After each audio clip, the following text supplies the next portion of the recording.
आमदानी अठ्ठन्नी खर्चा रुपया अशी एक म्हण आहे। ही म्हण महापालिकेच्या पाणी पुरवठा विभागाला तंतोतंत लागू पडते।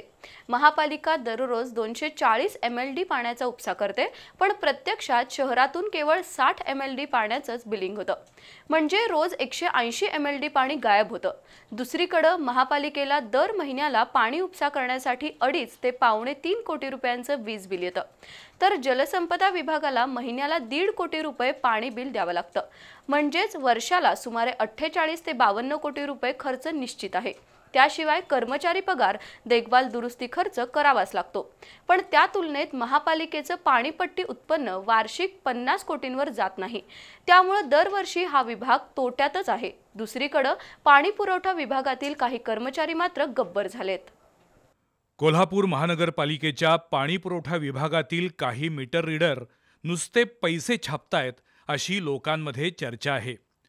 कारण बेकायदेशीर नळ जोडणी काही कमी होत नाही आणि अनेक मीटर रीडर आणि काही अधिकारी परस्पर अशा लोकांकडून पैसे उकळत असतात। त्यातून PP अद्याक्षराच्या एका अधिकाऱ्यानं लाखो रुपयांची माया गोळा केल्याचं बोललं जातंय। महापालिकेचं नुकसान कितीही होऊ दे, पाणी मीटर बंद राहू देत, पण आपलं मीटर चालू राहिलं पाहिजे अशी पाणीपुरवठा विभागातील ठराविक अधिकारी आणि कर्मचाऱ्यांची मानसिकता आहे। त्यामुळेच महापालिका पाणी उपसा लाईट बिल आणि जलसंपदा विभागाची पाणीपट्टी यासाठी वर्षाला 48 ते 52 कोटी रुपये खर्च करते। रोज 240 दशलक्ष घनलिटर पाण्याचा महापालिकेकडून उपसा केला जातो आणि प्रत्यक्षात केवळ 60 दशलक्ष घनलिटर पाण्याचं बिलिंग होतंय। त्यामुळे दररोज 180 दशलक्ष घनलिटर पाण्याची चोरी किंवा गळती होत असते। त्यामुळे पाणी जपून वापरा असं सांगण्याचा कोल्हापूर महापालिकेला नैतिक अधिकारच नाही। कोल्हापूर शहरात अजूनही अनेक फुकटे पाणी वापरकर्ते आहेत। काही ठराविक अधिकारी आणि मीटर रीडरना हाताशी धरून पाणी मीटर न घेता बेकायदेशीर पाणी कनेक्शन जोडून घेतली जात आहेत।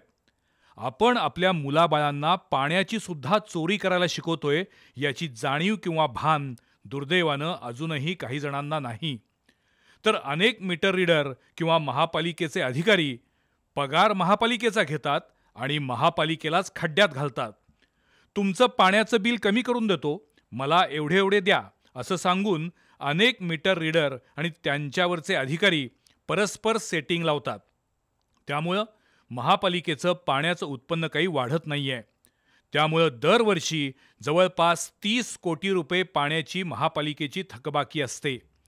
एकीकडे वीज बिल आणि जलसंपदा खात्याची पाणीपट्टी हा खर्च महापालिकेला चुकत नाही आणि दुसरीकडे नागरिकांकडून पाणी बिलाची योग्य आकारणी आणि वसुली होत नाही। त्यामुळे महापालिकेच्या पाणीपुरवठा विभागाचा कारभार म्हणजे बुडत्याचा पाय खोलात अशी आहे। त्याला महापालिकेतील काही अधिकारी आणि कर्मचारी जबाबदार आहेत।